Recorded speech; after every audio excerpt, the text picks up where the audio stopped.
more you begin to investigate what we think we understand, where we came from, what we think we're doing, the more you begin to see we've been lied to. We've been lied to by every institution. What makes you think for 1 minute that the religious institution is the only one that's never been touched? The religious institutions of this world are at the bottom of the dirt. The religious institutions in this world are put there by the same people who gave you your government, your corrupt education, who set up your international banking cartels, because our masters don't give a damn about you or your family. All they care about is what they have always cared about, and that's controlling the whole damn world. We have been misled away from the true and divine presence in the universe that men have called God. I don't know what God is, but I know what he isn't. And unless and until you are prepared to look at the whole truth, and wherever it may go, whoever it may lead to, if you want to look the other way, or if you want to play favorites, then somewhere along the line you're going to find out you're messing with divine justice. The more you educate yourself, the more you understand where things come from, the more obvious things become, and you begin to see lies everywhere. You have to know the truth and seek the truth, and the truth will set you free.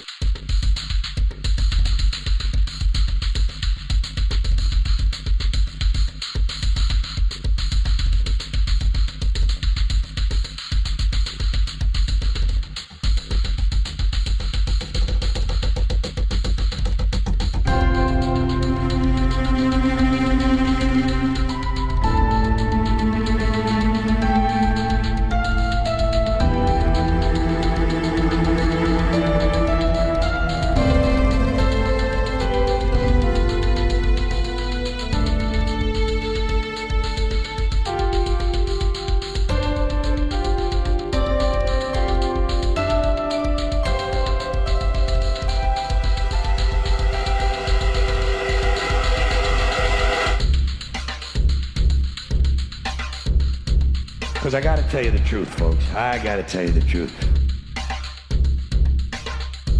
When it comes to bullshit, big time, major league bullshit, you have to stand in awe of the all-time champion of false promises and exaggerated claims, religion.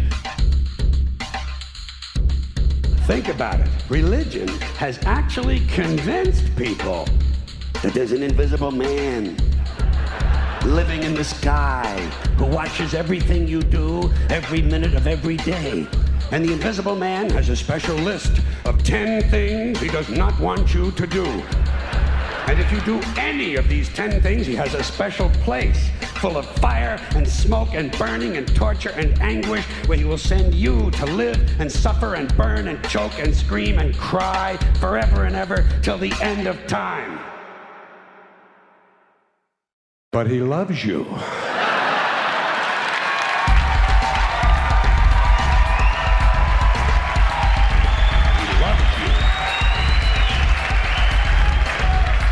He loves you and he needs money.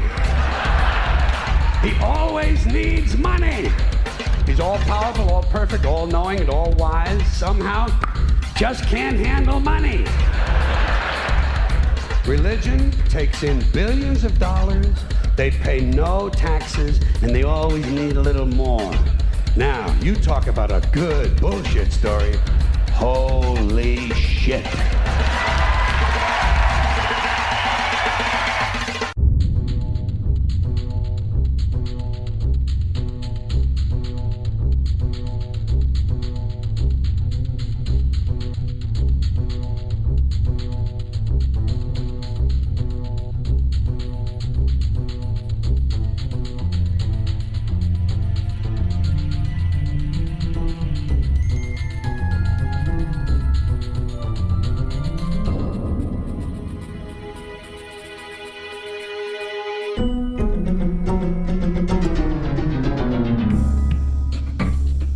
This is the sun.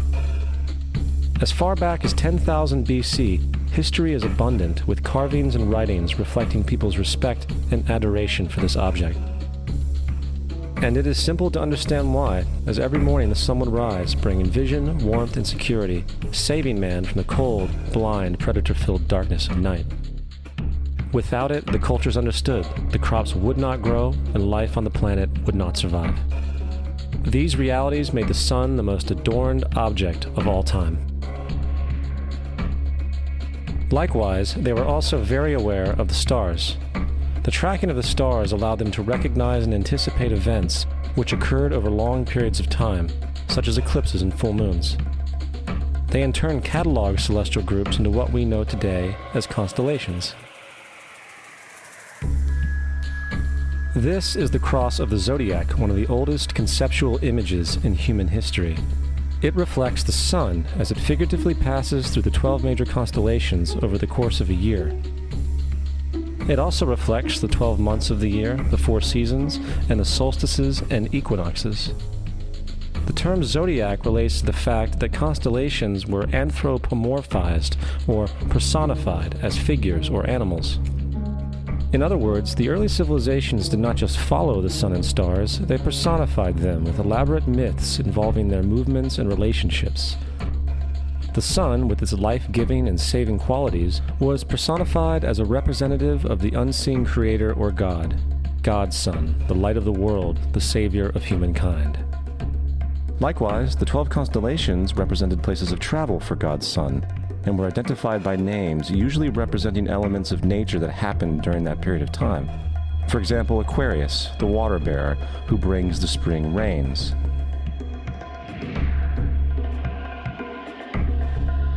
This is Horus. He is the sun god of Egypt of around 3000 BC. He is the sun anthropomorphized, and his life is a series of allegorical myths involving the sun's movement in the sky. From the ancient hieroglyphics in Egypt, we know much about this solar messiah. For instance, Horus, being the sun or the light, had an enemy known as Set, and Set was the personification of the darkness or night.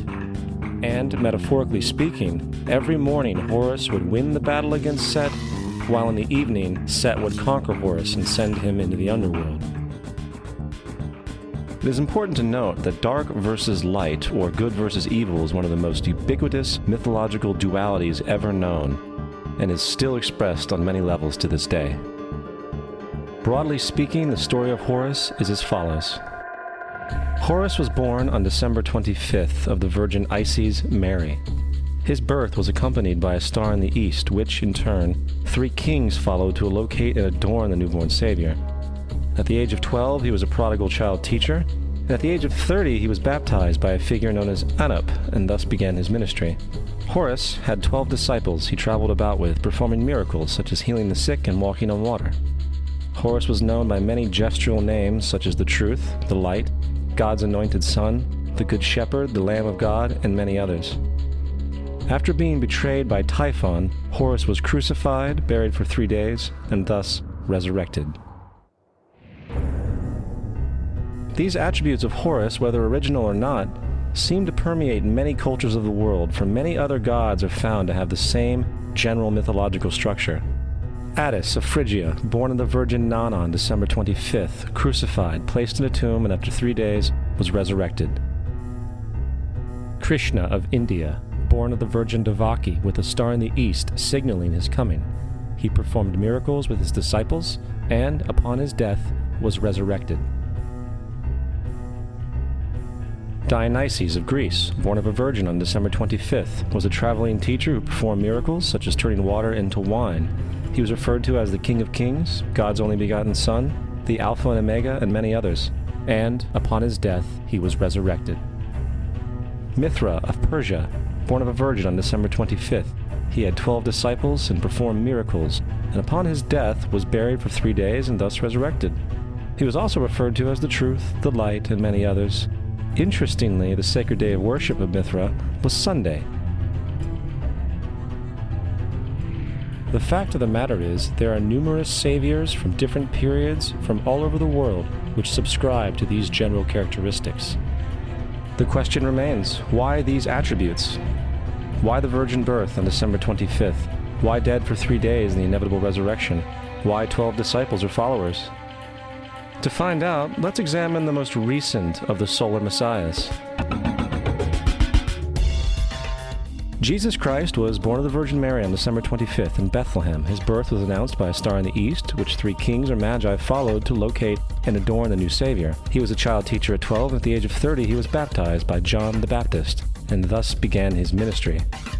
Jesus had 12 disciples, which he traveled about with, performing miracles such as healing the sick, walking on water, raising the dead. He was also known as the King of Kings, the Son of God, the Light of the World, the Alpha and Omega, the Lamb of God, and many, many others. After being betrayed by his disciple Judas and sold for 30 pieces of silver, he was crucified, placed in a tomb, and after 3 days was resurrected and ascended into heaven.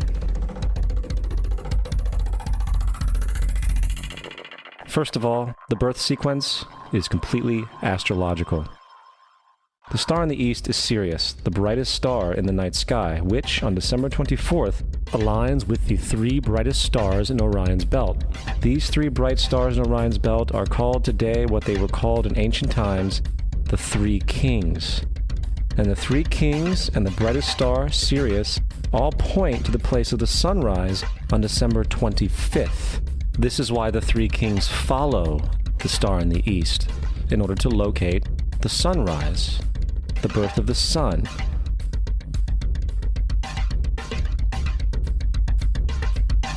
The Virgin Mary is the constellation Virgo, also known as Virgo the Virgin. Virgo in Latin means virgin. The ancient glyph for Virgo is the altered M. This is why Mary, along with other virgin mothers, such as Adonis's mother Myra or Buddha's mother Maya, begin with an M.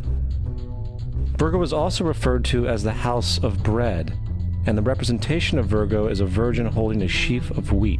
This house of bread and its symbol of wheat represents August and September, the time of harvest.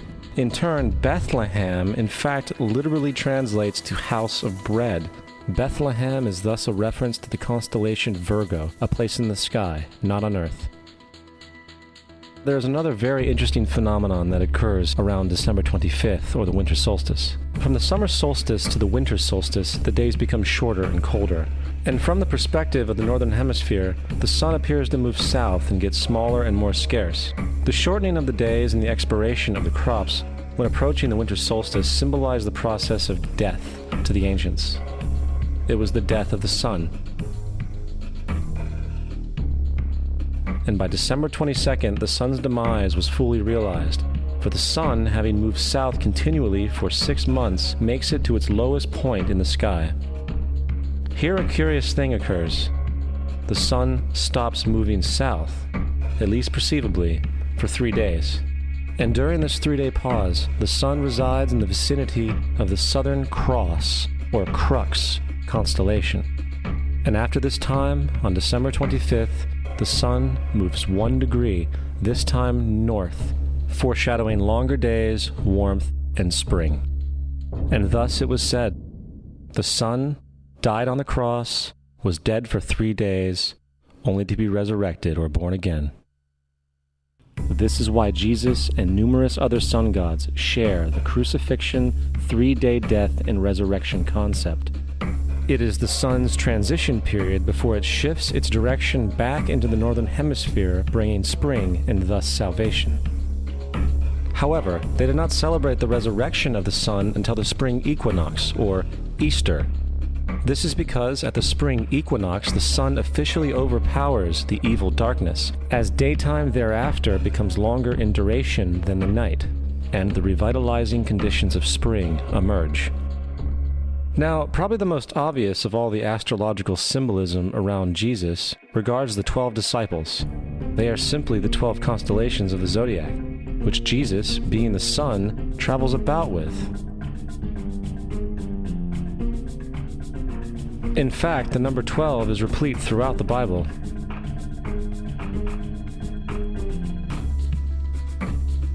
This text has more to do with astrology than anything else. Coming back to the cross of the zodiac, the figurative life of the sun, this was not just an artistic expression or tool to track the sun's movement. It was also a pagan spiritual symbol, the shorthand of which looked like this. This is not a symbol of Christianity. It is a pagan adaptation of the cross of the zodiac.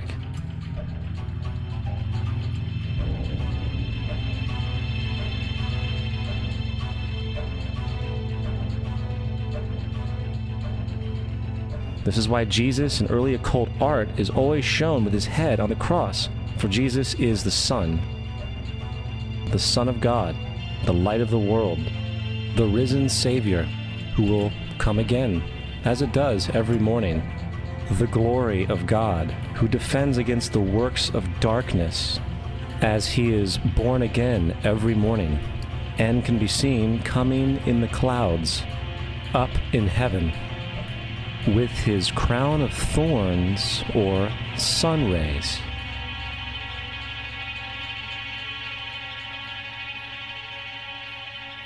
Now, of the many astronomical metaphors in the Bible, one of the most important has to do with the ages. Throughout the scriptures, there are numerous references to the age. In order to understand this, we need to be familiar with a phenomenon known as the precession of the equinoxes.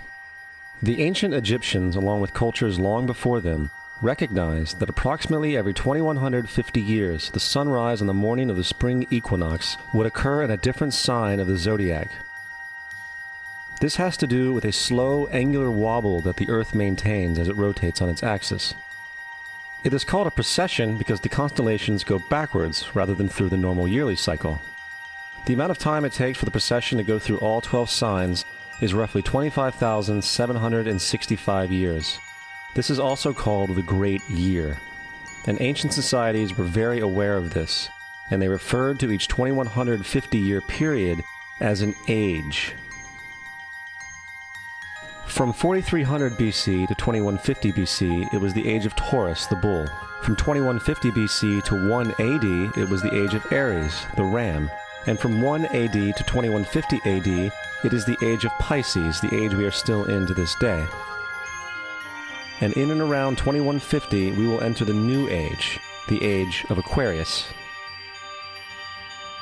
Now, the Bible reflects, broadly speaking, a symbolic movement through 3 ages while foreshadowing a 4th.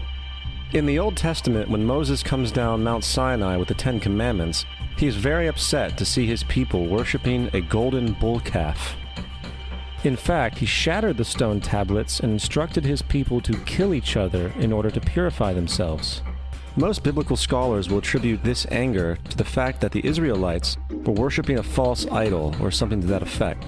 The reality is, the golden bull is Taurus the bull, and Moses represents the new age of Aries the ram.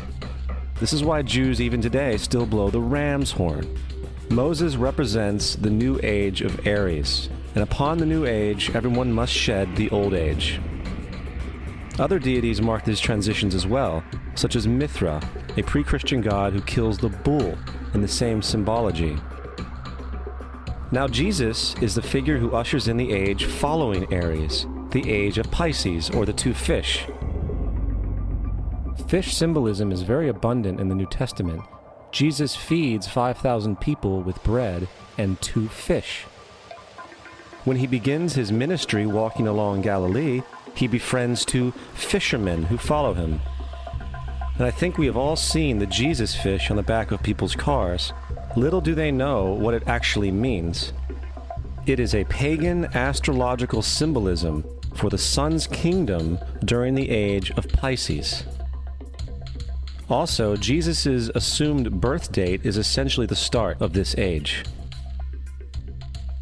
At Luke 22:10, when Jesus is asked by his disciples where the next Passover will be after he is gone, Jesus replies, "Behold, when ye are entered into the city, there shall a man meet you, bearing a pitcher of water. Follow him into the house where he entereth in." This scripture is by far one of the most revealing of all the astrological references. The man bearing the pitcher of water is Aquarius, the water bearer, who is always pictured as a man pouring out a pitcher of water. He represents the age after Pisces, and when the sun, God's Son, leaves the age of Pisces, Jesus, it will go into the house of Aquarius, as Aquarius follows Pisces in the precession of the equinoxes. All Jesus is saying is that after the age of Pisces will come the age of Aquarius.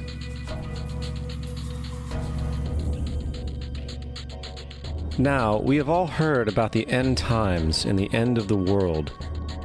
The cartoonish depictions in the book of Revelation aside, the main source of this idea comes from Matthew 28:20, where Jesus says, "I will be with you even to the end of the world."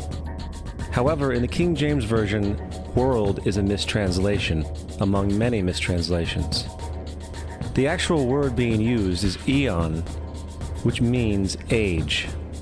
I will be with you even to the end of the age, which is true, as Jesus' solar Piscean personification will end when the sun enters the age of Aquarius. The entire concept of end times and the end of the world is a misinterpreted astrological allegory. Let's tell that to the approximately 100 million people in America who believe the end of the world is coming. Furthermore, the character of Jesus being a literary and astrological hybrid is most explicitly a plagiarization of the Egyptian sun god Horus. For example, inscribed about 3,500 years ago on the walls at the Temple of Luxor in Egypt are images of the Annunciation, the Immaculate Conception, the birth, and the adoration of Horus. The images begin with Thoth announcing to the Virgin Isis that she will conceive Horus, then Neph, the Holy Ghost, impregnating the Virgin, and then the virgin birth and the adoration. This is exactly the story of Jesus' miracle conception. In fact, the literary similarities between the Egyptian religion and the Christian religion are staggering.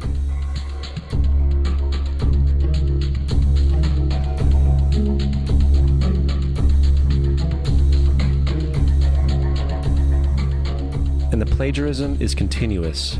The story of Noah and Noah's Ark is taken directly from tradition. The concept of the Great Flood is ubiquitous throughout the ancient world, with over 200 cited claims in different periods and times. However, one need look no further for a pre-Christian source than the Epic of Gilgamesh, written in 2600 BC.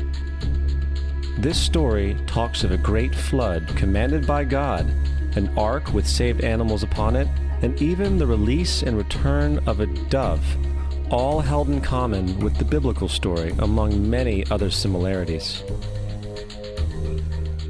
And then there is the plagiarized story of Moses.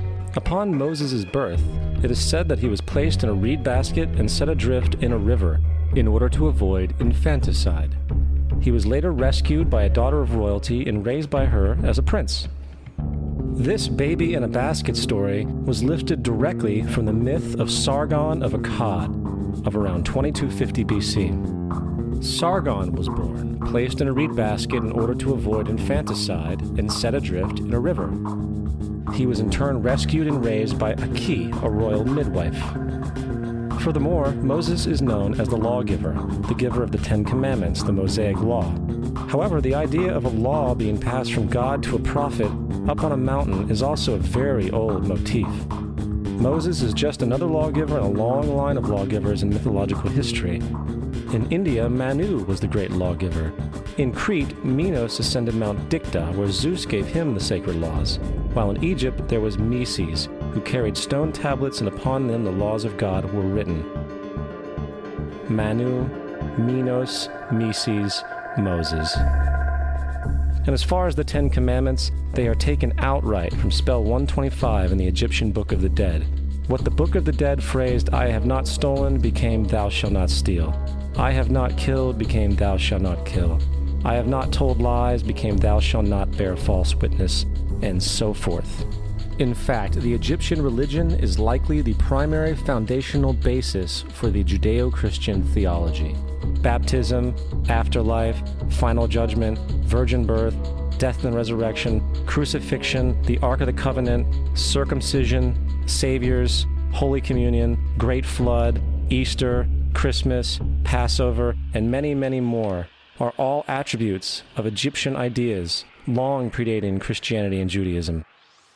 Justin Martyr, one of the first Christian historians and defenders, wrote, "When we say that he, Jesus Christ, our teacher, was produced without sexual union, was crucified and died and rose again and ascended into heaven, we propound nothing different from what you believe regarding those who you esteem sons of Jupiter. In a different writing, Justin Martyr said, "He was born of a virgin, except this in common with what you believe of Perseus." It's obvious that Justin and other early Christians knew how similar Christianity was to the pagan religions. However, Justin had a solution. As far as he was concerned, the devil did it. The devil had the foresight to come before Christ and create his characteristics in the pagan world. Fundamentalist Christianity, fascinating. These people actually believe the world is 12,000 years old.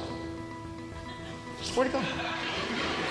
I actually asked one of these guys, okay, dinosaur fossils.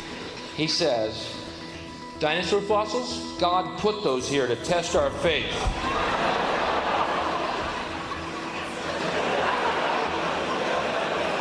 I think God put you here to test my faith, dude.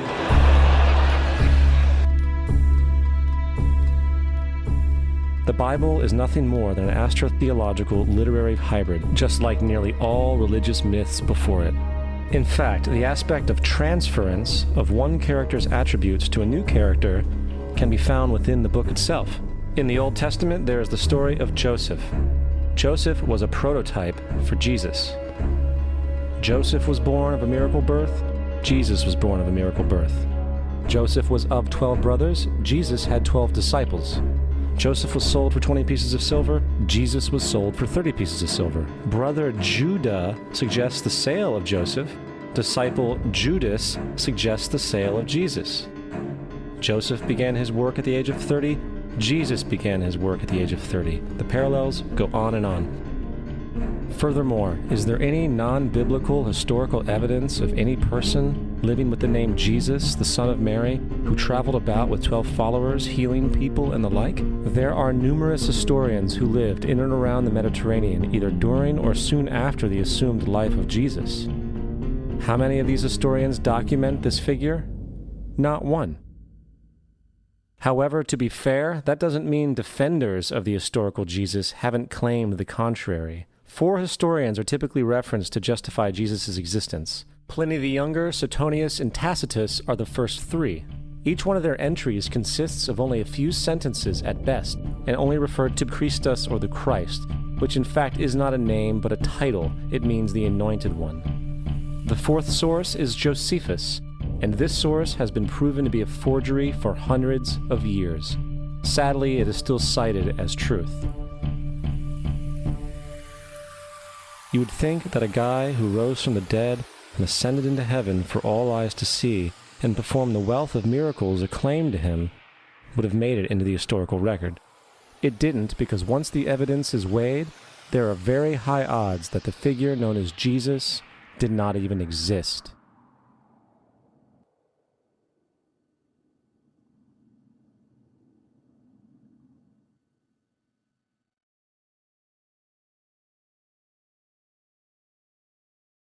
We don't want to be unkind, but we want to be factual. We don't want to cause hurt feelings, but we want to be academically correct in what we understand and know to be true. Christianity just is not based on truth. We find that Christianity was in fact nothing more than a Roman story, developed politically. The reality is, Jesus was the solar deity of the Gnostic Christian sect, and like all other pagan gods, he was a mythical figure. It was the political establishment that sought to historize the Jesus figure for social control. By 325 AD in Rome, Emperor Constantine convened the Council of Nicaea. It was during this meeting that the politically motivated Christian doctrines were established, and thus began a long history of Christian bloodshed and spiritual fraud. And for the next 1600 years, the Vatican maintained a political stranglehold on all of Europe, leading to such joyous periods as the Dark Ages, along with enlightening events such as the Crusades and the Inquisition.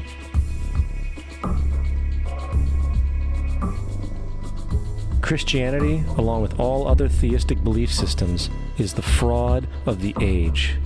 It serves to detach the species from the natural world, and likewise each other. It supports blind submission to authority.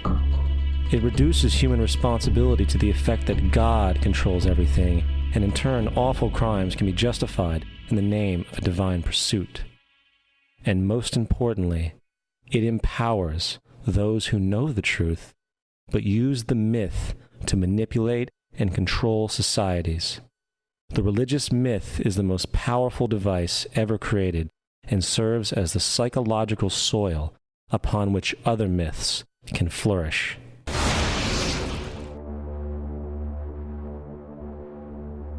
A myth is an idea that, while widely believed, is false. In a deeper sense, in the religious sense, a myth serves as an orienting and mobilizing story for a people. The focus is not on the story's relation to reality, but on its function. A story cannot function unless it is believed to be true in the community or the nation. It is not a matter of debate. If some people have the bad taste to raise the question of the truth of the sacred story, the keepers of the faith do not enter into debate with them. They ignore them or denounce them as blasphemers. It is wrong, blasphemous, and sinful for you to suggest, imply, or help other people come to the conclusion that the U.S. government killed 3,000 of its own citizens.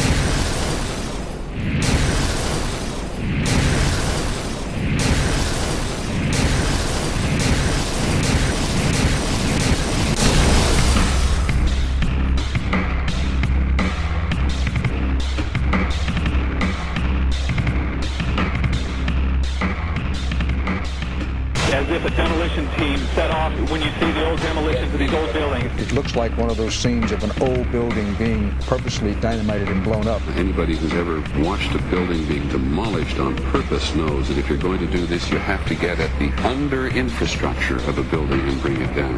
The way the structure is collapsing, this was the result of something that was planned. It's not accidental that the first tower just happened to collapse and then the second tower just happened to collapse in exactly the same way. How they accomplished this, we don't know.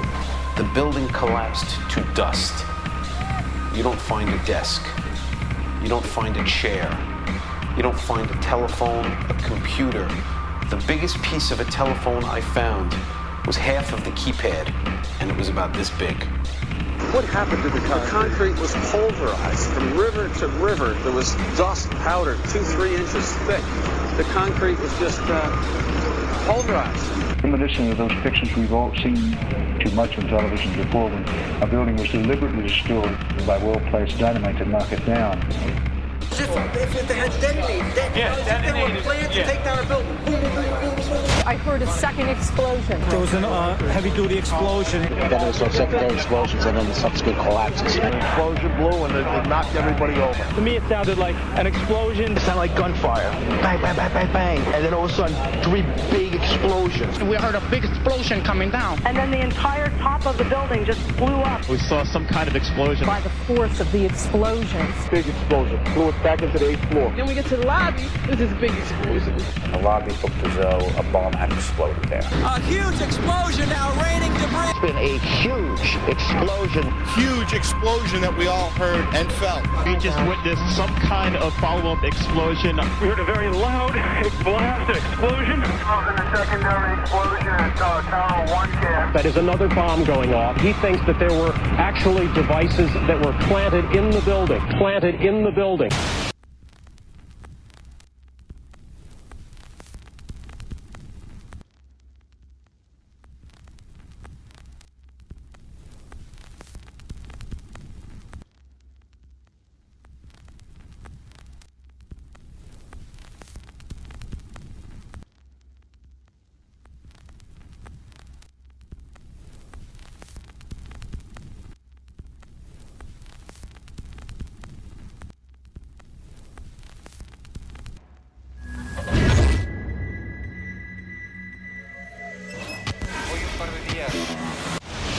I don't think anybody could have predicted that they would try to use an airplane as a missile, a hijacked airplane as a missile. Nobody in our government, at least, and I don't think the prior government that could envision flying airplanes into buildings.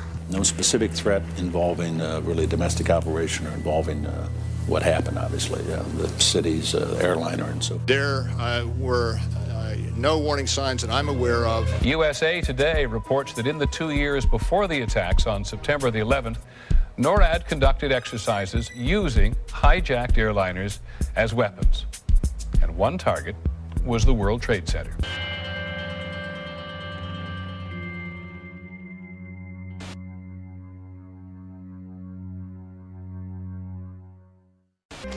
In confidential documents from the Philippines obtained by CNN, the plan was clear. He will board any American commercial aircraft, control its cockpit, and dive it at the CIA headquarters.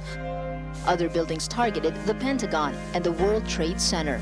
Security in counterterrorism was blinking red, in the words of George Tenet, that the warnings of an imminent attack were so severe that something dramatic should have been done. It was unparalleled. Instead, our president went on a month-long vacation.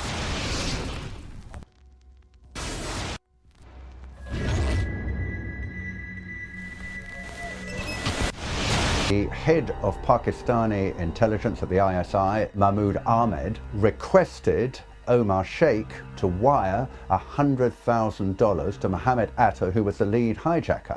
Hijacker Mohammed Atta received wire transfers via Pakistan. The man sending the money to Atta is believed to be Ahmed Umar Saeed Sheikh. Omar Sheikh admitted he was supported by the Pakistan government's intelligence service, the ISI.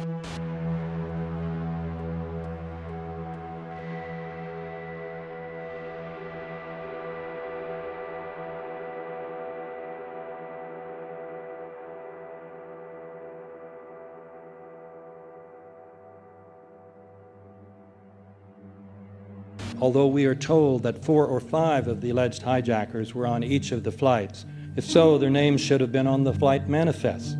But the flight manifests that have been released contain neither the names of the alleged hijackers nor any Arab names whatsoever. We know that the men who were supposedly the hijackers had their houses, cars, credit cards paid for by the U.S. government.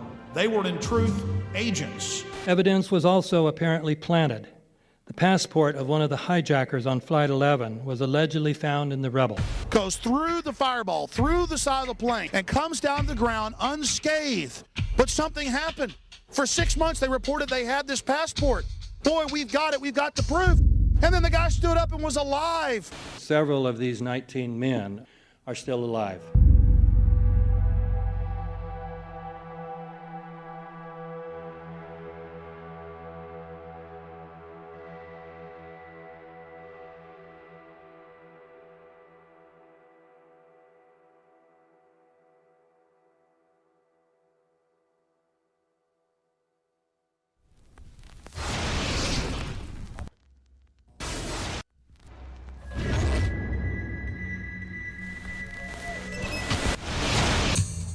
Of course we're after Saddam Hussein, bin Laden. He's...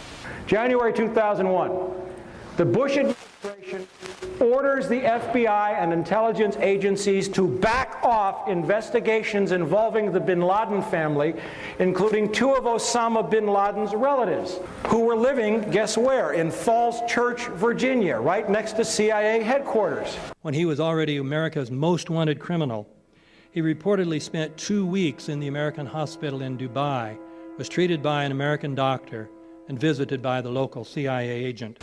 We have not seen one piece of evidence that links Osama bin Laden directly to the planning stages of September 11th. This failure to provide proof was later said to be unnecessary because bin Laden, in a video allegedly found in Afghanistan, admitted responsibility for the attacks. This confession is now widely cited as proof.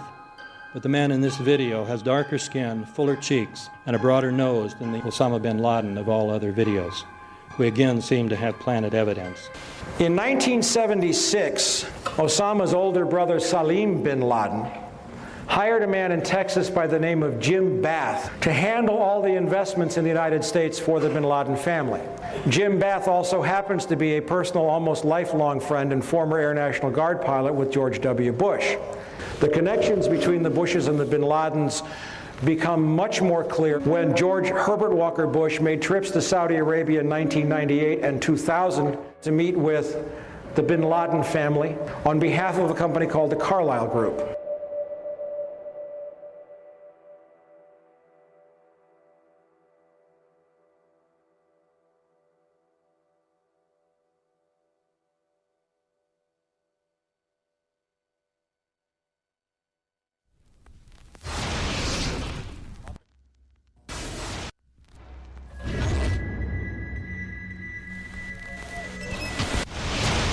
How could anyone fly a 60-ton, 125-foot wide, 44-foot tall plane through this obstacle course? The aircraft, before striking the Pentagon, reportedly executed a 270-degree downward spiral, and yet Hani Hanjour was known as a terrible pilot who could not safely fly even a small plane.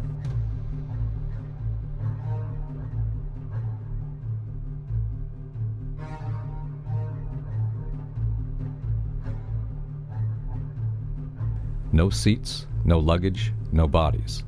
Nothing but bricks and limestone. The official explanation is that the intense heat from the jet fuel vaporized the entire plane. Flight 77 had 2 Rolls-Royce engines made of steel and titanium alloy and weigh 6 tons each. It is scientifically impossible, but 12 tons of steel and titanium was vaporized by jet fuel. We're also told that the bodies were able to be identified either by their fingerprints or by the DNA. So what kind of fire can vaporize aluminum and tempered steel and yet leave human bodies intact? From my close-up inspection, there's no evidence of a plane having crashed anywhere near the Pentagon. And as I said, the only pieces left that you can see are small enough that you could pick up in your hand. Shortly after the strike, government agents picked up debris and carried it off. The entire lawn was covered with dirt and gravel, so that any remaining forensic evidence was literally covered up. The videos from security cameras, which would show what really hit the Pentagon, were immediately confiscated by agents of the FBI, and the Department of Justice has to this day refused to release them.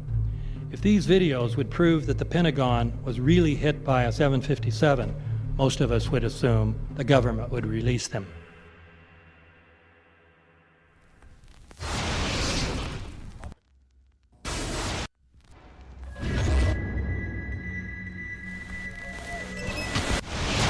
It looks like there's nothing there except for a hole in the ground. Basically, that's right. The only thing you could see from where we were was a big gouge in the earth and some broken trees. We could see some people walking around in the area, but from where we could see, there wasn't much left. Any large pieces of debris at all? No, there was nothing that you could distinguish that a plane had crashed there.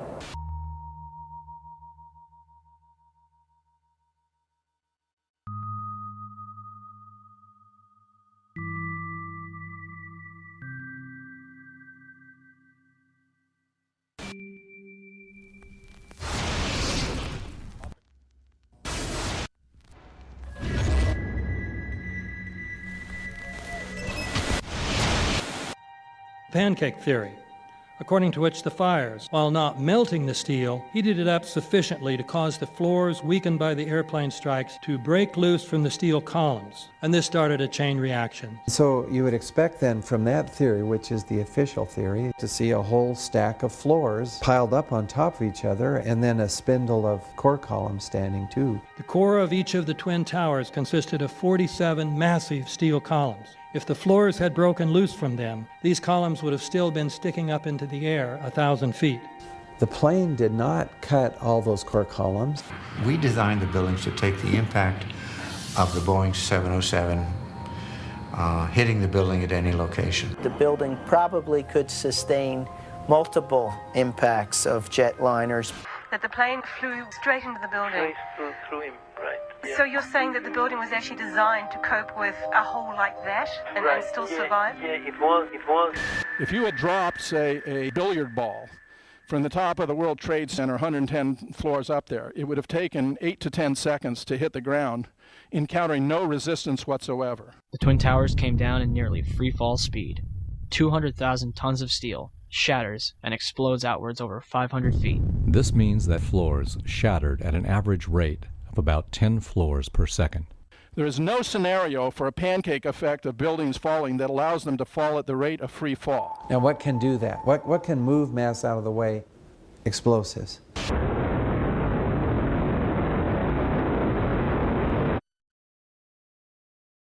"47 huge steel columns going up the core. They're interconnected. How do you get them to fail simultaneously so the core disappears? It looks like those core columns were cut. The way we do this is by cutting the beam at an angle.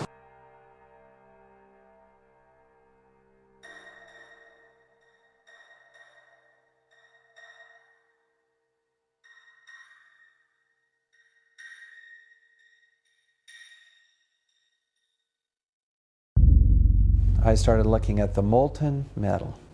All three buildings, both towers in the rubble, in the basement areas, and Building 7, there's these pools of molten metal.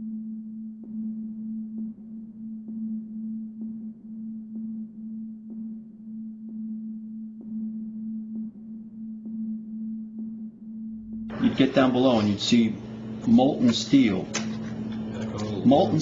running down the channel rails, like you're in a foundry.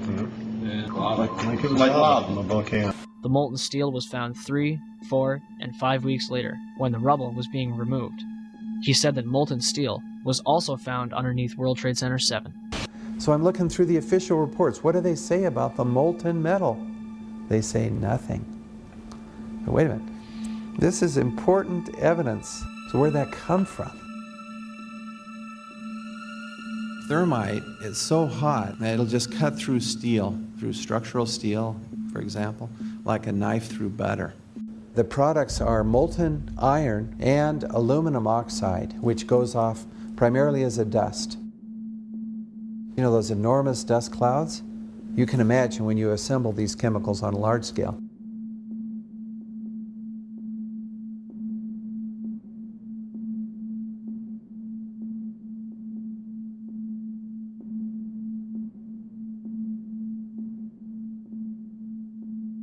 Molten metal pools under both towers after they collapsed, and Building 7. Now, Building 7 wasn't even hit by a jet. Part of the problem is that most people simply don't know much about Building 7 due to the extraordinary secrecy surrounding this collapse. And this was a 47-story skyscraper. This building fell at 5:25. It was not hit by a plane. This building had fires on only 2 or 3 floors. And it was brought down by what we know was a controlled demolition. Demolitions, they look just like that. You know, a kink in the middle, and then that building just comes straight down, almost at free fall speed. They first blow one of the central columns so the building falls in on itself. Building 7 had a classic crimp or wedge. Its central column was blown out first, so it didn't structurally damage buildings just a few feet away from it.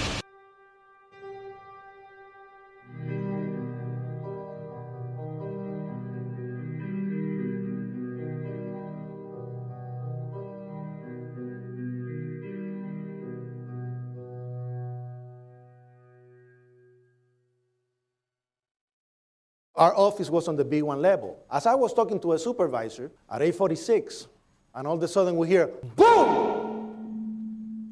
An explosion so hard that pushed us upwards. And it came from the basement between the B2 level and the B3 level. And when I went to verbalize, we hear, boom! The impact of the plane on the top. As I'm walking by the main freight corridor building in the corridor, that's when I got blown. I mean, the impact of the explosion threw me to the floor, and that's when everything started happening. All of a sudden, a big impact happened again, and all the ceiling tile was falling down, the light fixtures were falling. You know, you got to go clear across the whole from 1 to 2 World Trade Center, and then all of a sudden, it happened all over again. Something else hit us to the floor. Right in the basement, you felt it. Walls were caving in, everything that was going on. I mean, I know of people that got killed in the basement. I know of people that got broken legs in the basement. People that got reconstructive surgery because the walls hit them in the face.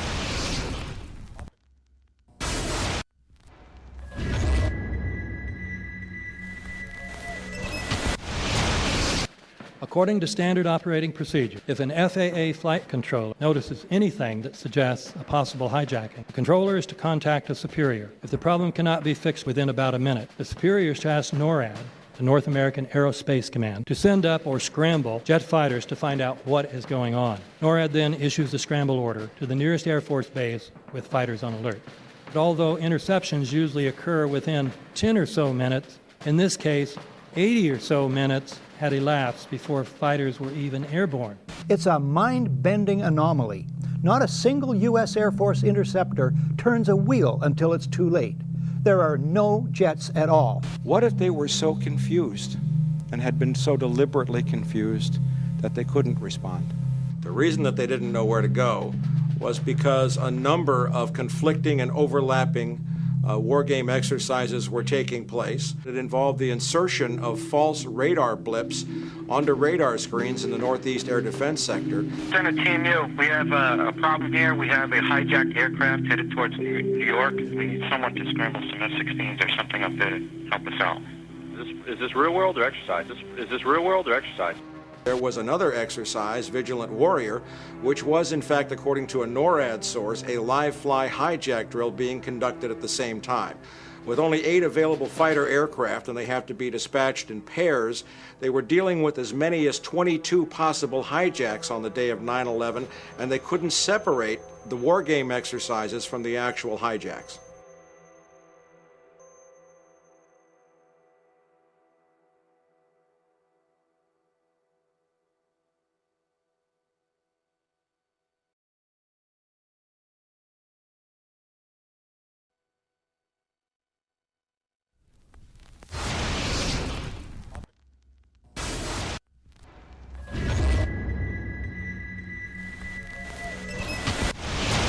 Page 172. The U.S. government has not been able to determine the origin of the money used for the 9/11 attacks. Ultimately, the question is of little practical significance. The American authorities have not managed to trace the source of the funding. And then the most amazingly disingenuous statement ultimately is of little consequence. It is of massive consequence. Doesn't it matter who paid for 9/11? The collapse of Building 7 has been recognized as especially difficult to explain. The 9/11 Commission report implicitly admitted that it could not explain the collapse of this building by not even mentioning it. President, why are you and the Vice President insisting on appearing together before the 9/11 Commission? Because the 9/11 Commission wants to ask us questions. That's why we're meeting, and I look forward to meeting with them and answering their questions. Why you're appearing together rather than separately, which was their request? Because it's a good chance for both of us to answer questions that the 9/11 Commission is looking forward to asking us, and I'm looking forward to answering them. Let's see. Do you think they should be able to stand up and speak their own words? They should go under oath. They should be, yeah, in public.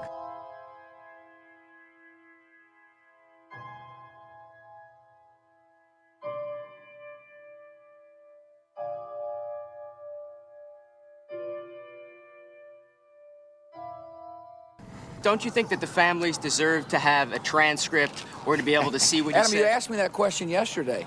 I got the same answer, yeah. The final report was a unanimous report. That means that if there was a single commissioner who had any objection about anything, that fact would be dropped from the report. We have found out that he not only served on the transition team of the Bush administration, that he was a person who wrote a draft memo for the setup of the Bush administration's National Security Council, that he was an individual who wrote the preemptive war strategy that was eventually used for the war in Iraq, that he is a close friend of Condoleezza Rice's. We want him to resign. There is literally nothing in the 9/11 report that the Bush administration did not approve of. We can understand, therefore, why the Commission, under Zelikow's leadership, would have ignored all the evidence that would point to the truth, that 9/11 was a false flag operation intended to authorize the doctrines and funds needed for a new level of imperial mobilization.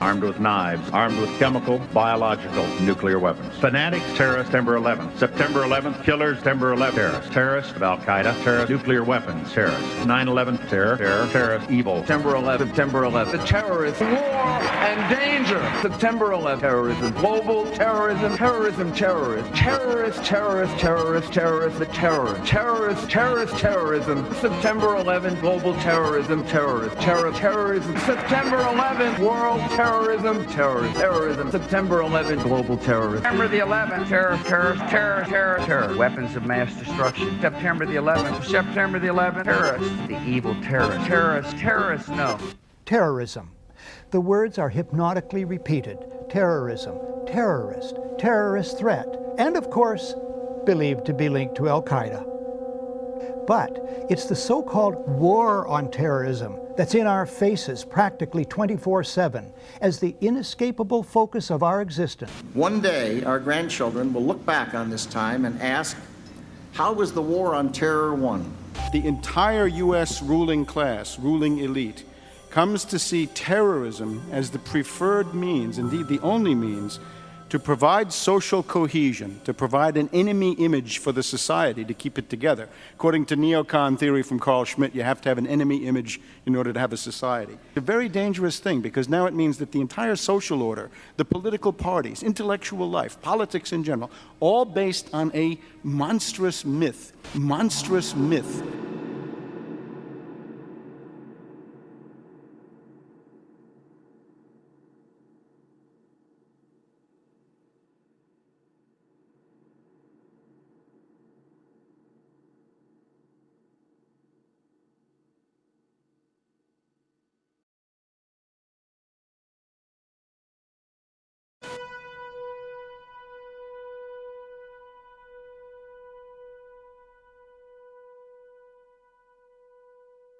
Look, the CIA has done in this country, what they've done to us is unbelievable.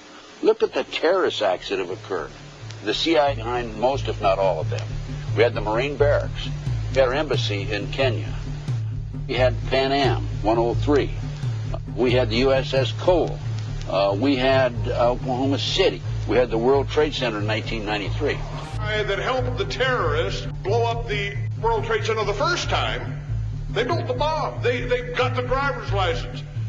The informant, the FBI informant, a fellow named Salam, a 43-year-old former Egyptian army officer, he was given the assignment to put the bomb together. And he went to his supervisor, his FBI supervisor, and said, we're going to put a dummy bomb in here, right? And the FBI supervisor said, no, we're going to put a real bomb. The FBI actually carried out the attack on the World Trade Center in 1993. They actually hired Ahmad Salam and paid him $1 million and gave him real explosives, a detonator, and told him to build a bomb and to give it to the foolish people that he was controlling to allow them to attack the World Trade Center complex.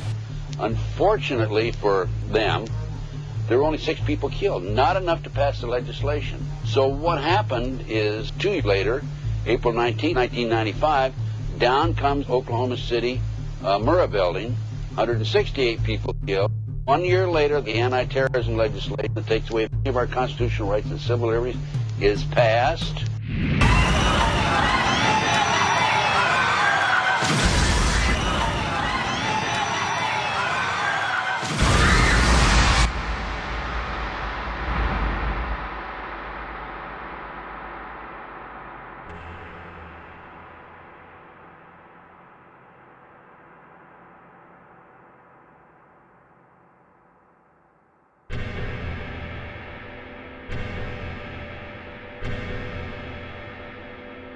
Because at 9:30 this morning, we were actually running an exercise for over a company of 1,000 people in London, based on simultaneous bombs going off precisely at the railway stations that happened this morning.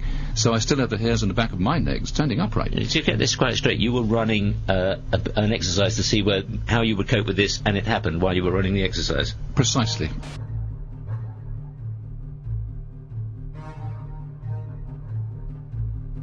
Supposed to believe is some kind of coincidence, there was also an anti-terrorist drill going on 7/7.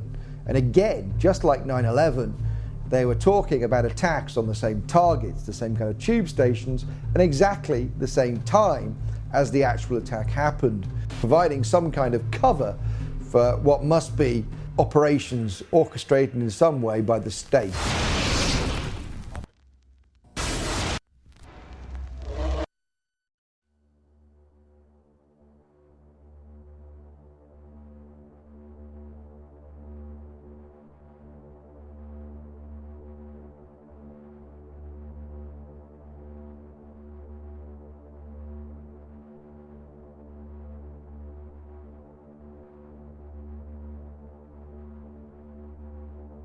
I am absolutely appalled at how much people in this country do not think.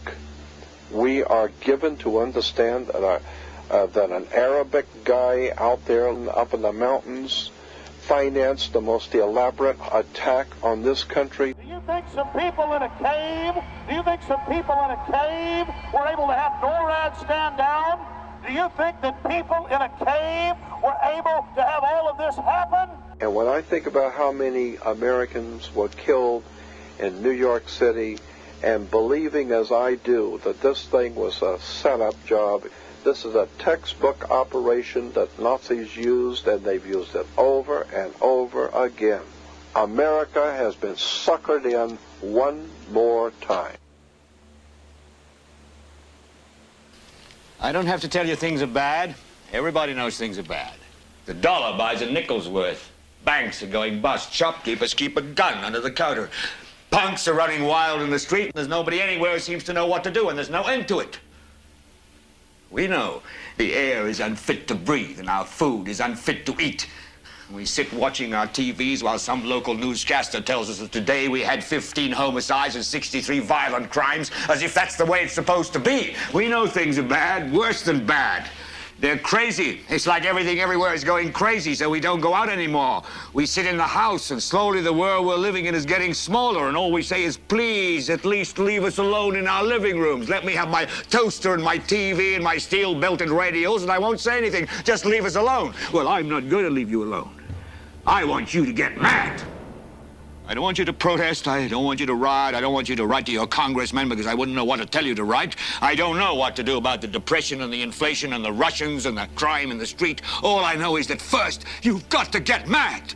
You've got to say, I'm a human being. God damn it. My life has value.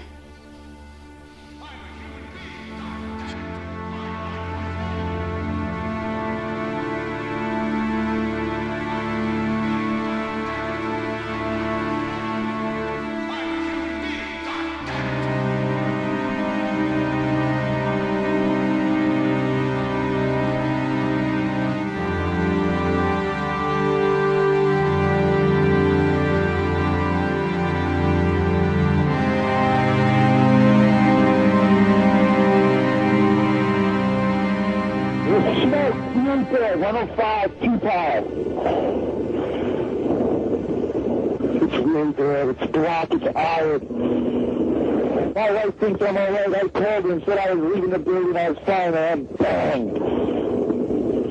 Two, three of us, 2 broken windows. Oh, God!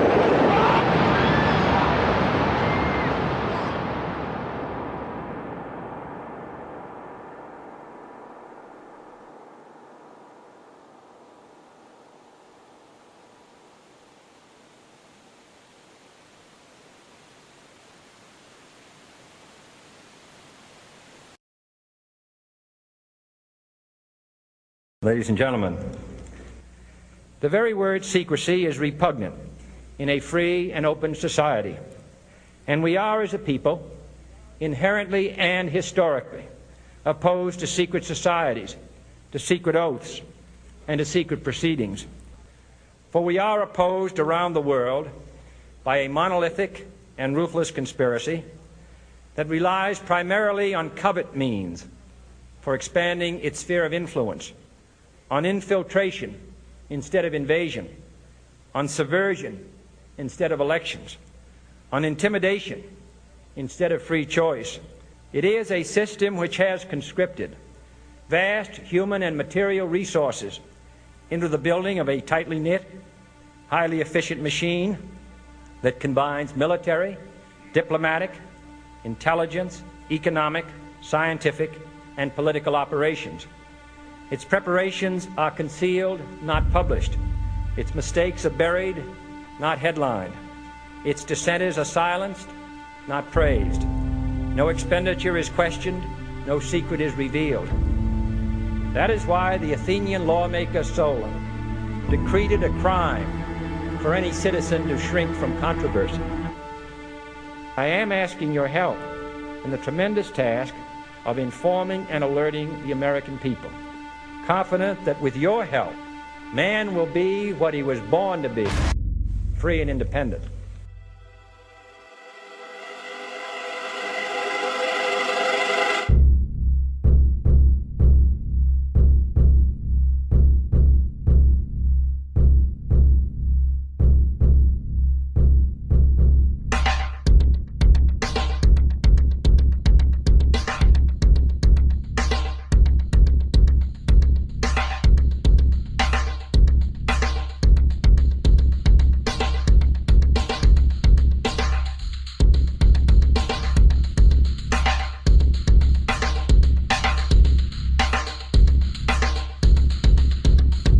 In 1775, the American Revolutionary War began as the American colonies sought to detach from England and its oppressive monarchy.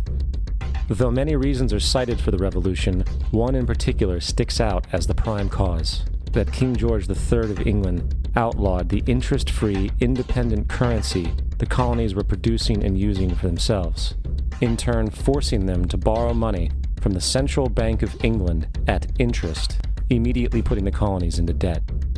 And, as Benjamin Franklin later wrote, the refusal of King George III to allow the colonies to operate an honest money system which freed the ordinary man from the clutches of the money manipulators was probably the prime cause of the revolution. In 1783, America won its independence from England. However, its battle against the central bank concept and the corrupt, greed-filled men associated with it had just begun. So what is a central bank? A central bank is an institution that produces the currency of an entire nation. Based on historical precedent, two specific powers are inherent in central banking practice: the control of interest rates and the control of the money supply, or inflation. The central bank does not simply supply a government's economy with money, it loans it to them at interest. Then, through the use of increasing and decreasing the supply of money, the central bank regulates the value of the currency being issued. It is critical to understand that the entire structure of this system can only produce one thing in the long run: debt. It doesn't take a lot of ingenuity to figure this scam out. For every single dollar produced by the central bank is loaned at interest. That means every single dollar produced is actually the dollar plus a certain percent of debt based on that dollar. And since the central bank has the monopoly over the production of the currency for the entire country, and they loan each dollar out with immediate debt attached to it, where does the money to pay for the debt come from? It can only come from the central bank again, which means the central bank has to perpetually increase its money supply to temporarily cover the outstanding debt created, which in turn, since that new money is loaned out at interest as well, creates even more debt. The end result of this system without fail is slavery, for it is impossible for the government and thus the public to ever come out of the self-generating debt. The founding fathers of this country were well aware of this.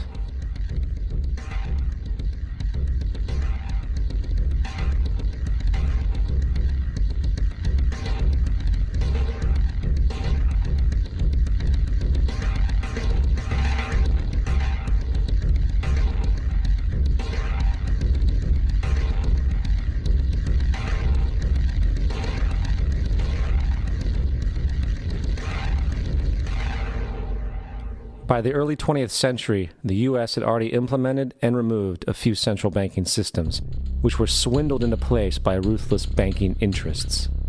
At this time, the dominant families in the banking and business world were the Rockefellers, the Morgans, the Warburgs, the Rothschilds. And in the early 1900s, they sought to push, once again, legislation to create another central bank. However, they knew the government and public were very weary of such an institution, so they needed to create an incident to affect public opinion. So, J.P. Morgan, publicly considered a financial luminary at the time, exploited his mass influence by publishing rumors that a prominent bank in New York was insolvent or bankrupt. Morgan knew this would cause mass hysteria, which would affect other banks as well. And it did. The public, in fear of losing their deposits, immediately began mass withdrawals. Consequently, the banks were forced to call in their loans, causing the recipients to sell their property, and thus a spiral of bankruptcies, repossessions, and turmoil emerged. Putting the pieces together a few years later, Frederick Allen of Life magazine wrote, "The Morgan interests took advantage to precipitate the panic, guiding it shrewdly as it progressed." Unaware of the fraud, the Panic of 1907 led to a congressional investigation headed by Senator Nelson Aldrich, who had intimate ties to the banking cartels and later became part of the Rockefeller family through marriage. The commission, led by Aldrich, recommended a central bank should be implemented so a panic like 1907 could never happen again. This was the spark the international bankers needed to initiate their plan. In 1910, a secret meeting was held at a J.P. Morgan estate on Jekyll Island off the coast of Georgia. It was there that the central banking bill called the Federal Reserve Act was written. This legislation was written by bankers, not lawmakers. This meeting was so secretive, so concealed from government and public knowledge that the 10 or so figures who attended disguised their names when en route to the island. After this bill was constructed, it was then handed over to their political frontman, Senator Nelson Aldrich, to push through Congress.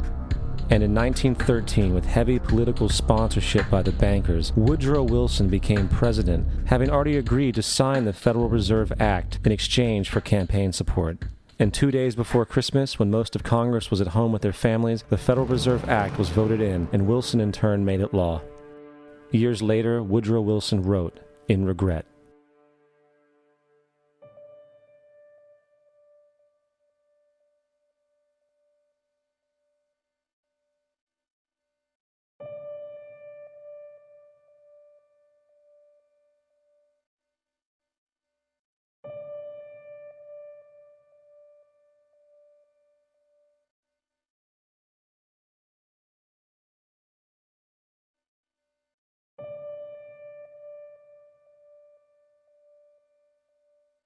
Congressman Louis McFadden also expressed the truth after the passage of the bill. A world banking system was being set up here, a superstate controlled by international bankers, acting together to enslave the world for their own pleasure. The Fed has usurped the government. Now, the public was told that the Federal Reserve System was an economic stabilizer, and inflation and economic crises were a thing of the past. Well, as history has shown, nothing is further from the truth. The fact is, the international bankers now had a streamlined machine to expand their personal ambitions. It's alive! It's alive! It's alive! For example, from 1914 to 1919, the Fed increased the money supply by nearly 100%, resulting in extensive loans to small banks and the public. Then, in 1920, the Fed called in mass percentages of the outstanding money supply, thus resulting in the supporting banks having to call in huge numbers of loans, and, just like 1907, bank runs, bankruptcy, and collapse occurred.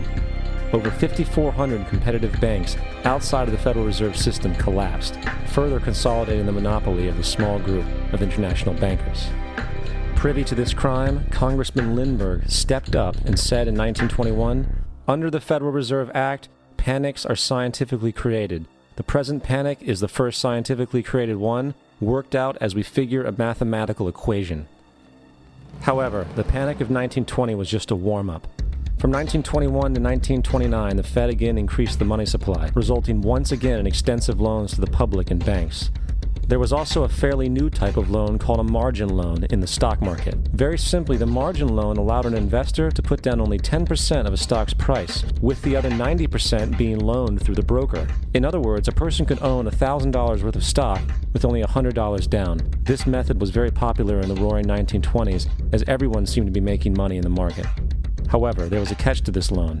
It could be called in at any time and had to be paid within 24 hours. This is termed a margin call, and the typical result of a margin call is the selling of the stock purchased with the loan. So, a few months before October in 1929, J.D. Rockefeller, Bernard Baruch, and other insiders quietly exited the market. And on October 24th, 1929, the New York financiers who furnished the margin loans started calling them in masse. This sparked an instantaneous, massive sell-off in the market, for everyone had to cover the margin loans. It then triggered mass bank runs for the same reason, in turn collapsing over 16,000 banks, enabling the conspiring international bankers to not only buy up rival banks at a discount, but to also buy up whole corporations at pennies on the dollar. It was the greatest robbery in American history. But that didn't stop there. Rather than expanding the money supply in order to recover from this economic collapse, the Fed actually contracted it, fueling one of the largest depressions in history. Once again outraged, Congressman Louis McFadden, a longtime opponent of the banking cartels, began bringing impeachment proceedings against the Federal Reserve Board, saying of the crash and depression, it was a carefully contrived occurrence. International bankers sought to bring about a condition of despair so that they might emerge the rulers of us all. Not surprisingly, and after 2 previous assassination attempts, McFadden was poisoned at a banquet before he could push for the impeachment.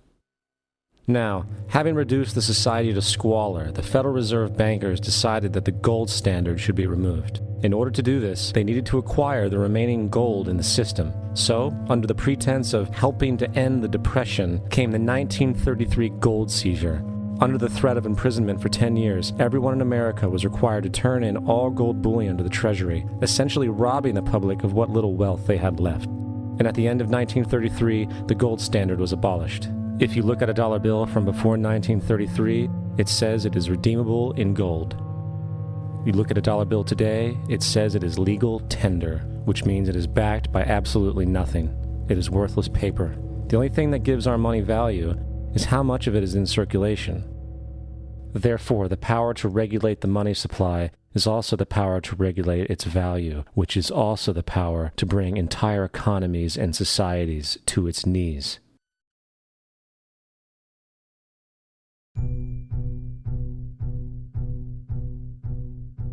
It's important to clearly understand, the Federal Reserve is a private corporation. It is about as Federal Express.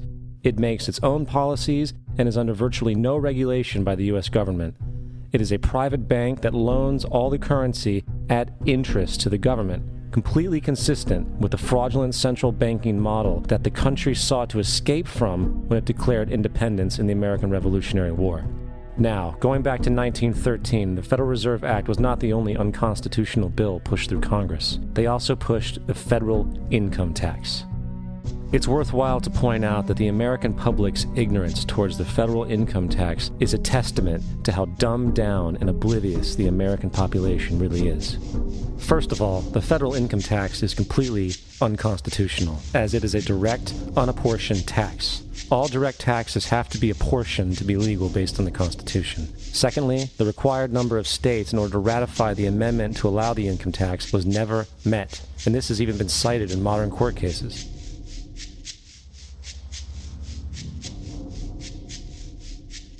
Third, at the present day, roughly 35% of the average worker's income is taken from them via this tax. That means you work 4 months out of the year to fulfill this tax obligation. And guess where that money goes? It goes to pay the interest on the currency being produced by the fraudulent Federal Reserve Bank, a system that does not have to exist at all. The money you make working 4 months out of the year goes almost literally into the pockets of the international bankers who own the private Federal Reserve Bank. And fourth, even with the fraudulent government claim as to the legality of the income tax, there is literally no statute, no law in existence that requires you to pay this tax, period. I really expected that, of course there's a law that you can point to in the law book, the code, that requires you to file a tax return. Of course there is. I was at that point where I couldn't find the statute that clearly made a person liable. At least not me and most people I know, and I had no choice in my mind except to resign. Based on the research that I did throughout the year 2000 and that I'm still doing, I have not found that law. I've asked Congress, we've asked a lot of people in the IRS commissioners, helpers. They can't answer, because if they answer, the American people are going to know that this whole thing is a fraud. I haven't filed an federal income tax return since I left. I have not filed a tax return since 1999. the income tax is nothing less than the enslavement of the entire country. Now, the control of the economy and the perpetual robbery of wealth is only one side of the Rubik's Cube the bankers hold in their hands. The next tool for profit and control is war. Since the inception of the Federal Reserve in 1913, a number of large and small wars have commenced. The three most pronounced were World War I, World War II, and Vietnam. World War I.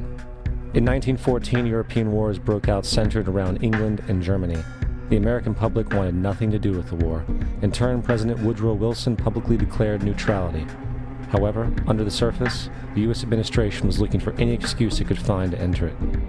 In a noted observation by Secretary of State William Jennings, the large banking interests were deeply interested in the World War because of the wide opportunities for large profits.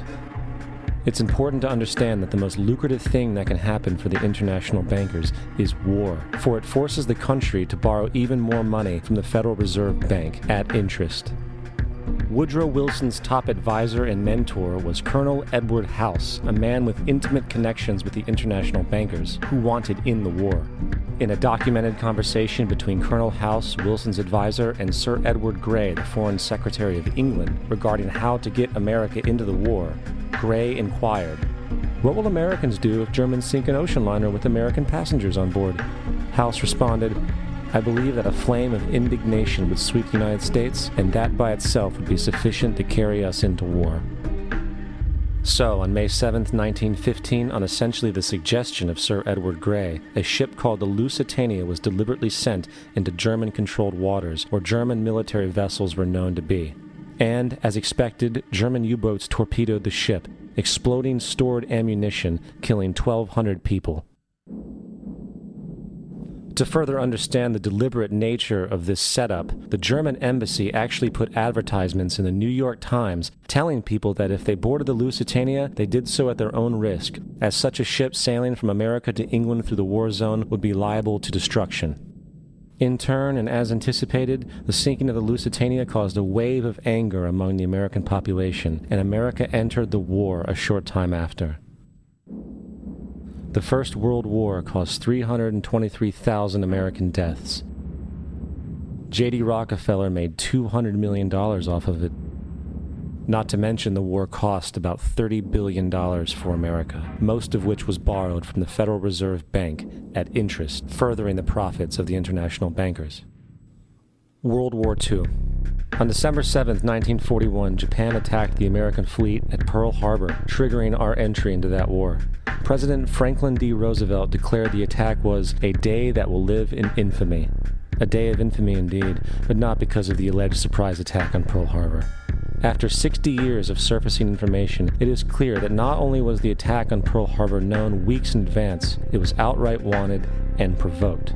Roosevelt, whose family had been New York bankers since the 18th century, whose uncle Frederick was on the original Federal Reserve Board, was very sympathetic to the interests of the international bankers, and the interest was to enter the war, as we've seen, nothing is more profitable for international bankers than war. In a journal entry by Roosevelt's Secretary of War Henry Stimson, dated November 25, 1941, he documented a conversation he had with Roosevelt.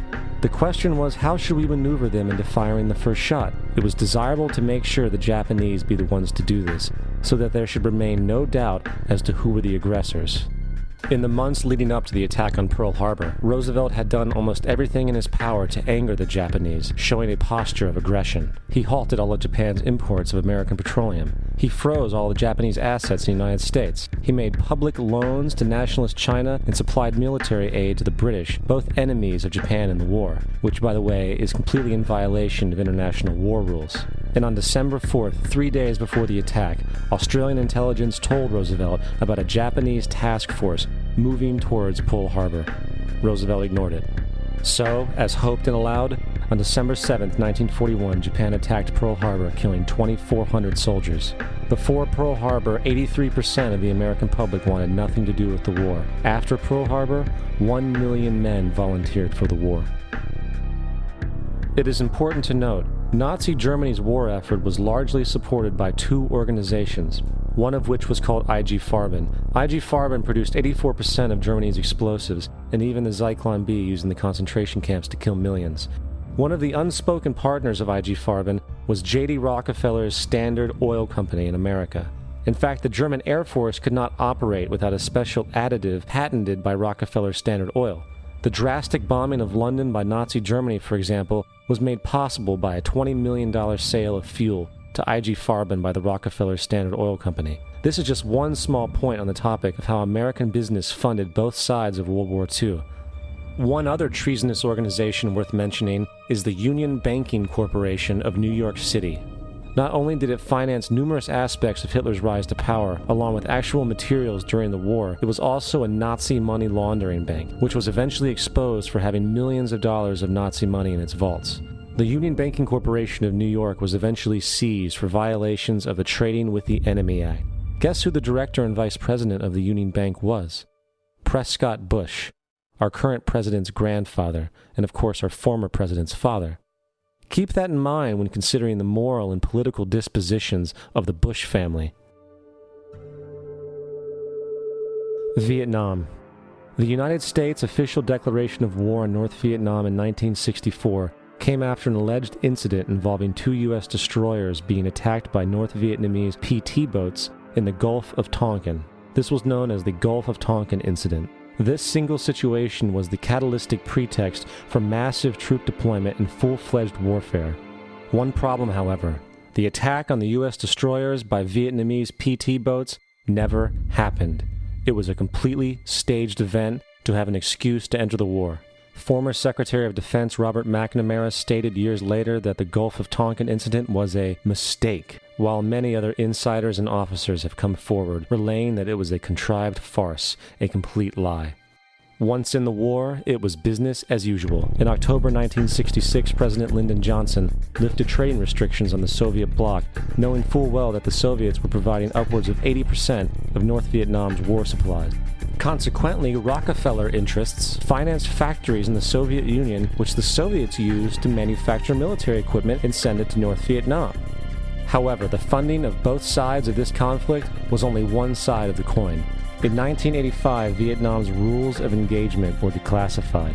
This detailed what American troops were and were not allowed to do in the war.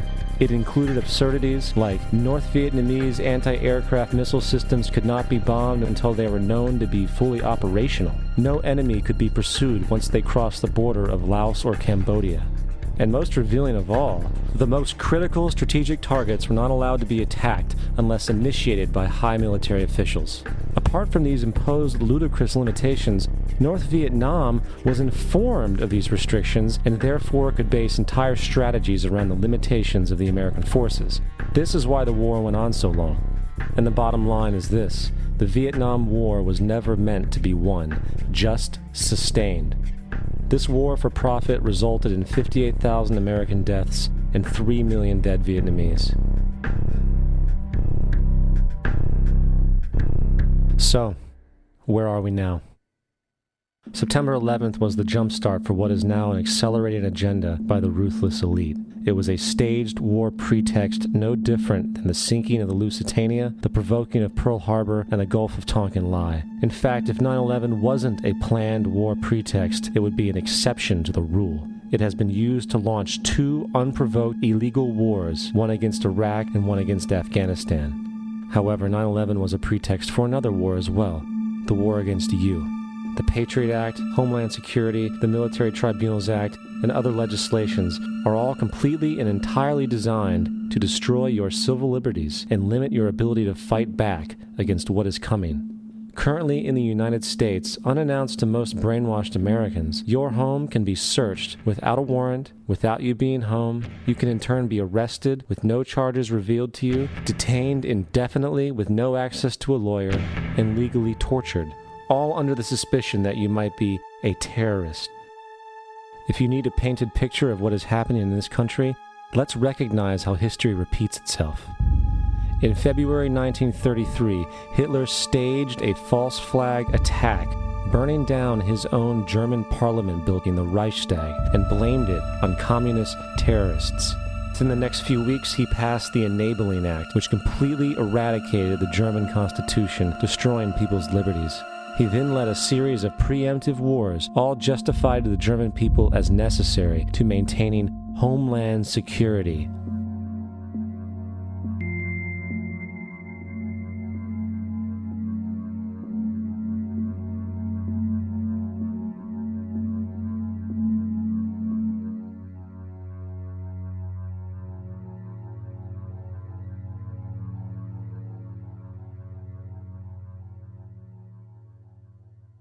Am Schicksal des Kommunismus und der sich mit ihm verbrüdernden anderen Organisationen ändert dies nichts. Our enemy is a radical network of terrorists and every government that supports them. It's time to wake up. The people in power go out of their way to make sure that you are perpetually misled and manipulated. The majority's perception of reality, especially in the political arena, is not their own. It is shrewdly imposed upon them without them even knowing it. For example, the public at large actually believes the invasion of Iraq is going badly, as sectarian violence doesn't seem to stop. What the public fails to see is that the destabilization of Iraq is exactly what the people behind the government want. This war is to be sustained so the region can be divided up, domination of the oil maintained, continual profits reaped for the defense contractors, and most importantly, permanent military bases established to be used as a launching pad against other oil-bearing, non-conforming countries such as Iran and Syria. For further implication that the civil war and destabilization is purely intentional, in 2005, 2 elite British SAS officers were arrested by Iraqi police after being caught driving around in their car shooting at civilians while dressed up as Arabs. After being arrested and taken to a jail in Basra, the British Army immediately requested the release of these men. When the Basra government refused, British tanks came in and physically broke out the men from the Basra prison. If you wish to destroy an area, how do you do it? Well, there are 2 ways. You can go in there and bomb it and so forth, but that is not very efficient. What you do is you try to get the people in that area to kill each other and to destroy their own territory, their own farms. And that's what's been done in that area. The way in which you destroy an opponent is get him to destroy himself by dividing his ranks against one another. Then you feed both sides. You have agents feeding both sides, inflaming both sides. And they kill each other off. And it's time that some of us woke up to this reality to understand that people who try to maintain empires and create empires do it by manipulating the people they're trying to conquer. You might want to ask yourself why the entire culture is utterly saturated with mass media entertainment from all sides, while the educational system in America continues its stupefying downward slide since the U.S. government decided to take over and subsidize the public school system. What your government pays for, it gets. When we understand that, then we look at government-financed institutions of education and see the kind of students and the kind of education that's being turned out by these government-financed schools. Logic will tell you that if what is being turned out in those schools was not in accord with what the state and the federal government wanted, then it would change it. The bottom line is that the government is getting what they have ordered. They do not want your children to be educated. They do not want you to think too much. That is why our country and our world has become so proliferated with entertainments, mass media, television shows, amusement parks, drugs, alcohol, and every kind of entertainment to keep the human mind entertained, so that you don't get in the way of important people by doing too much thinking. You had better wake up and understand that there are people who are guiding your life and you don't even know it. We're in a lot of trouble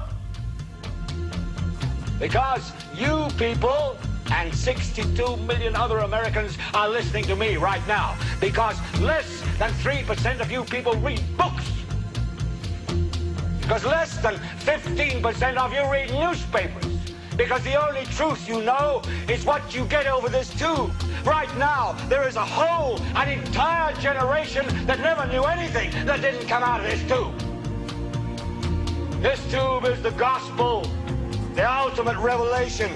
This tube can make or break presidents, popes, prime ministers. This tube is the most awesome goddamn force in the whole godless world. And woe is us if it ever falls into the hands of the wrong people. And when the largest company in the world controls the most awesome goddamn propaganda force in the whole godless world, who knows what shit will be peddled for truth on this network. So you listen to me. Listen to me. Television is not the truth. Television is a goddamn amusement park. Television is a circus, a carnival, a traveling troupe of acrobats, storytellers, dancers, singers, jugglers, sideshow freaks, lion tamers, and football players. We're in the boredom-killing business. But you people sit there day after day, night after night, all ages, colors, creeds. We're all you know. You're beginning to believe the illusions we're spinning here. You're beginning to think that the tube is reality and that your own lives are unreal. You do whatever the tube tells you. You dress like the tube. You eat like the tube. You raise your children like the tube. You even think like the tube. This is mass madness, you maniacs. In God's name, you people are the real thing. We are the illusion.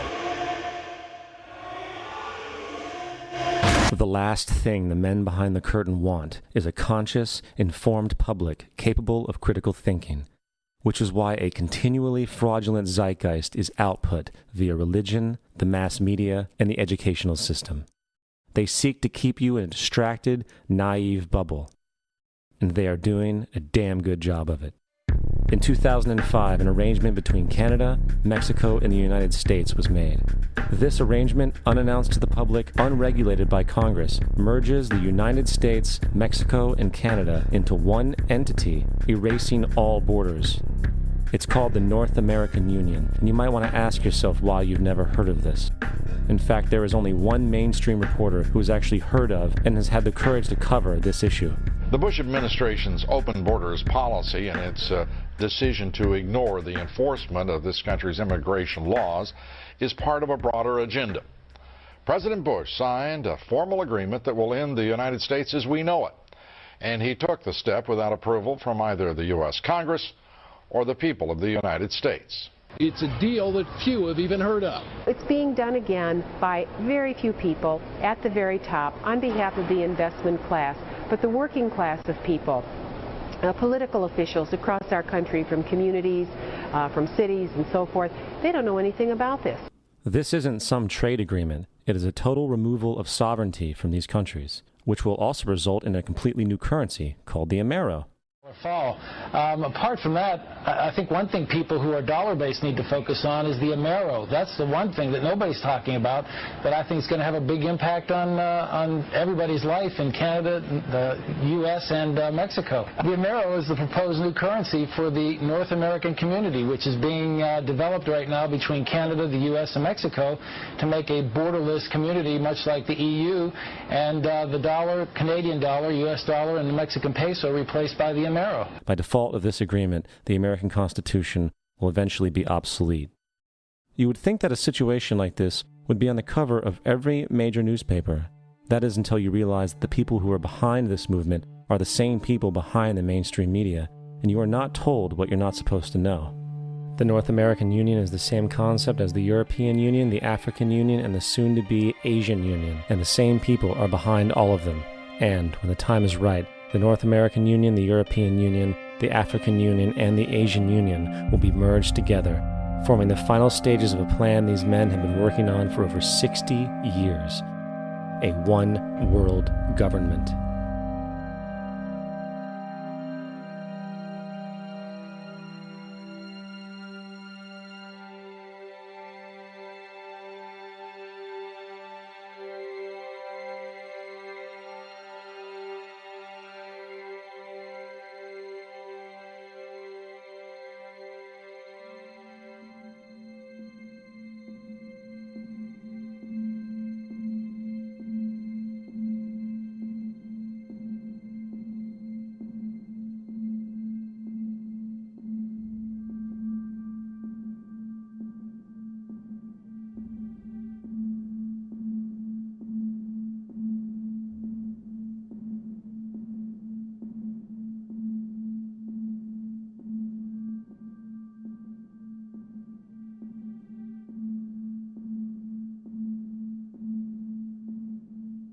One bank, one army, one center of power.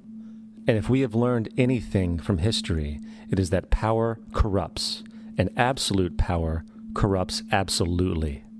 This is Aaron Russo, a filmmaker and former politician. To his left is Nicholas Rockefeller of the infamous Rockefeller banking and business dynasty. After maintaining a close friendship with Nicholas Rockefeller, Aaron eventually ended the relationship, appalled by what he had learned about the Rockefellers and their ambitions. I got a call one day from an attorney woman I knew, and she said, would you like to meet one of the Rockefellers? I said, sure, I'd love to. And we became friends, and he began to divulge a lot of things to me. So he said to me one night, he said that there's going to be an event there, and out of that event, you're going to see we're going to go into Afghanistan, so we can run pipelines from the Caspian Sea. We're going to go into Iraq to take the oil and establish a base in the Middle East, and we're going to go into Venezuela and try and get rid of Chavez. And the first two they've accomplished. Chavez they didn't accomplish. And he said you're going to see guys going into caves looking for looking for people that they're never going to find. You know, he was laughing about the fact that you have this war on terror. There's no real enemy. He's talking about how by having this war on terror, you can never win it because so it's an eternal war. And so you can always keep taking people's liberties away. And I said, how are you going to convince people that this war is real? He said, but the media can convince everybody it's real. I mean, you know, it's just that you keep talking about things. You keep saying it over and over and over again, and eventually people believe it. You know, you created the Federal Reserve in 1913 through lies. You create 9/11, which is another lie. Through 9/11, then you're fighting a war on terror, and now all of a sudden you go into Iraq, which was another lie, and now they're going to do Iran. You know, and it's all one thing leading to another, leading to another, leading to another. Now, I would say to them, what are you doing this for? What's the point of this thing? You have all the money in the world you ever want. You have all the power. I said, you know, you're hurting people. It's not a good thing. And he would say, what do you care about the people for? Take care of yourself and you take care of your family. And then I said to him, what are the ultimate goals here? He said, the ultimate goal is to get everybody in this world chipped with the RFID chip and have all money be on those chips and everything on those chips. And if anybody wants to protest what we do or violate what we want, we just turn off their chip. That's right, microchipped. In 2005, Congress, under the pretense of immigration control and the so-called war on terrorism, passed the Real ID Act, under which it is projected by May 2008, you will be required to carry around a federal identification card, which includes on it a scannable barcode with your personal information. However, this barcode is only an intermediary step before the card is equipped with a Verichip RFID tracking module, which will use radio frequencies to track your every move on the planet. If this sounds foreign to you, please note that the RFID tracking chip is already in all new American passports. And the final step is the implanted chip, which many people have already been manipulated into accepting under different pretenses. We have a Florida family who are really pioneers in a brave new world. They have volunteered to be the first ever to have microchip identification devices implanted into their body. After 9/11, I was really concerned with the security of my family. I wouldn't mind having something planted permanently in my arm that would identify me. In the end, everybody will be locked into a monitored control grid where every single action you perform is documented. And if you get out of line, they can just turn off your chip, for at that point in time, every single aspect of society will revolve around interactions with the chips. This is the picture that is painted for the future if you open your eyes to see it. A centralized one-world economy where everyone's moves and everyone's transactions are tracked and monitored, all rights removed. The most incredible aspect of all. These totalitarian elements will not be forced upon the people. The people will demand them. For the social manipulation of society through the generation of fear and division has completely detached humans from their sense of power and reality. A process which has been going on for centuries, if not millennia. Religion, patriotism, race, wealth, class, and every other form of arbitrary, separatist identification and thus conceit has served to create a controlled population, utterly malleable in the hands of the few. Divide and conquer is the motto, and as long as people continue to see themselves as separate from everything else, they lend themselves to being completely enslaved. The men behind the curtain know this, and they also know that if people ever realize the truth of their relationship to nature and the truth of their personal power, the entire manufactured zeitgeist they prey upon will collapse like a house of cards.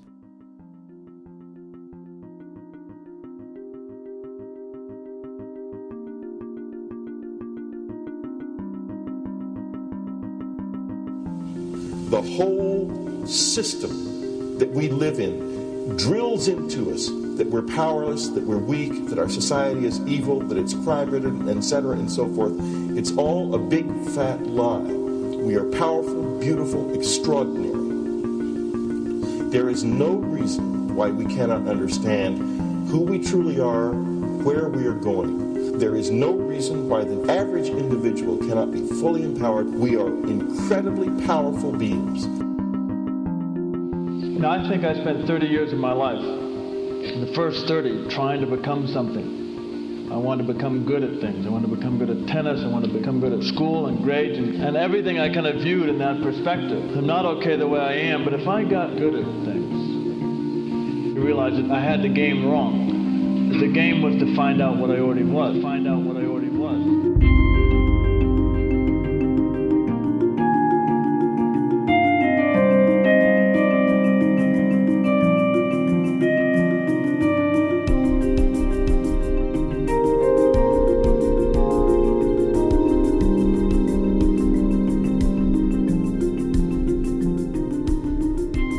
Now, in our culture, we've been trained for individual differences to stand out.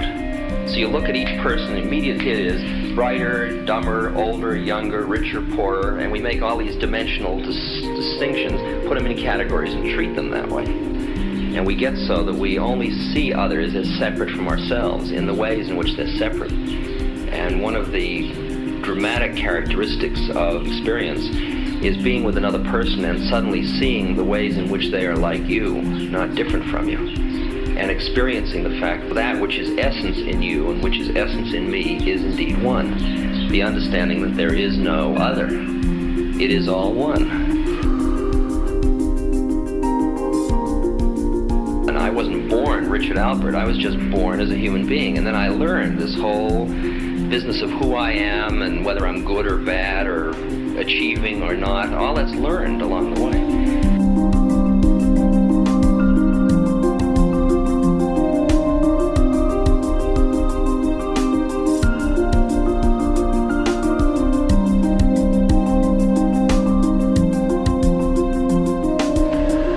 The old appeals to racial, sexual, and religious chauvinism, to rabid nationalist fervor, are beginning not to work.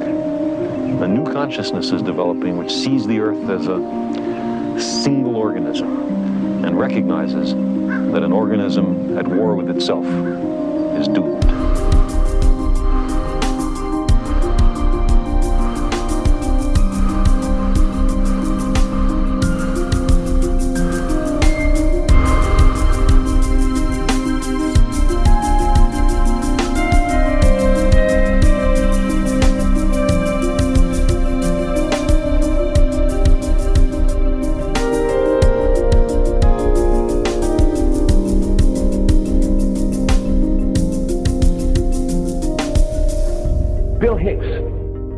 Finish his shows with this.